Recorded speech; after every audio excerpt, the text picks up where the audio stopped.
Hello again, witchy people. Dicentra Spectailis and the bleeding heart flower.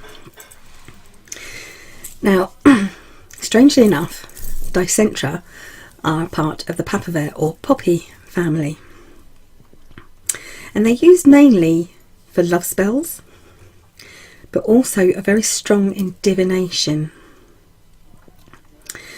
They can be used for attracting love, for healing happiness, for curing depression, and opening your heart to emotions.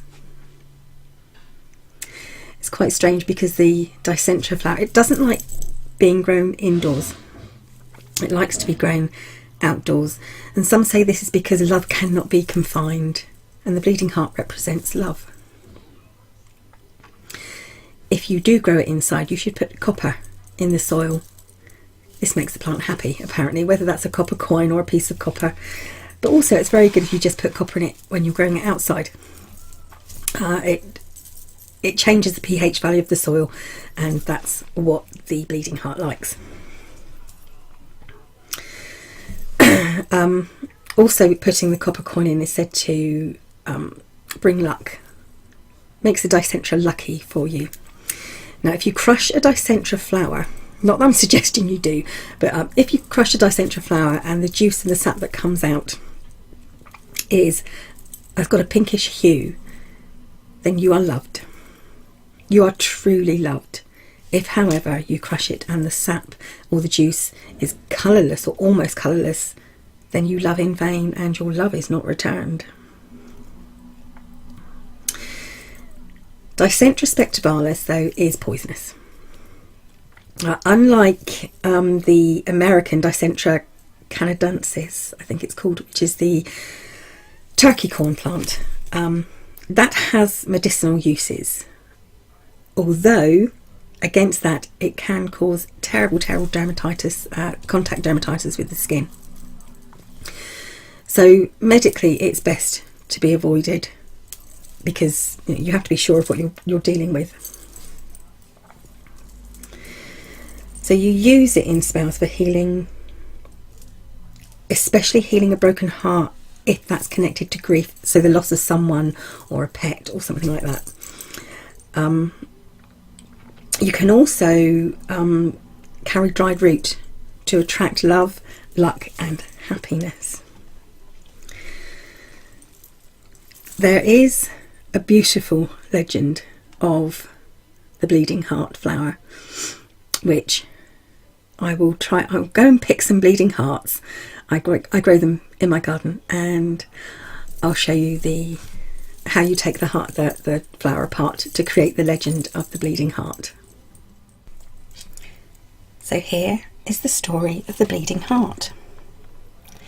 Once there was a beautiful princess who was wooed by men all over the world, but she would have nothing to do with any of them. Then along came a prince who fell so in love with her, he vowed to do anything to capture her heart. As with all her other suitors, she ignored him. So one day, he decided to send her 2 pretty pink rabbits to soften her heart, though some people say they may have been pink swans. She accepted the gifts, but not the prince's heart. Undeterred, he sought to buy the most beautiful silk oriental slippers for the princess, and once again she accepted his gift but rejected his advances. Lastly, the prince found some delicate earrings tipped with gold that he presented to the princess, and again the gift was accepted but not the prince.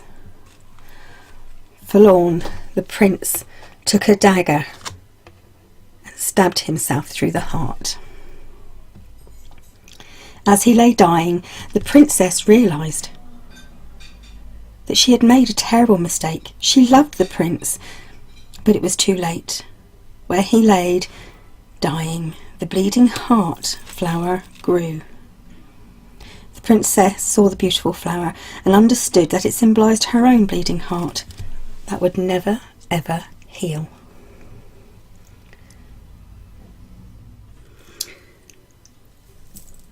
So that's all there is to say really about the bleeding heart. I can tell you its planet is Venus. The element is water. Obviously the gender is feminine.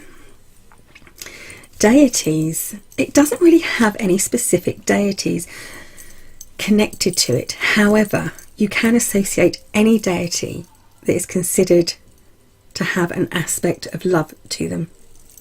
You can attribute those deities to the bleeding heart. So quite a short video this time, but a very, very beautiful plant and a really lovely little sweet myth and legend that goes with it. So there you go. I hope you enjoyed it.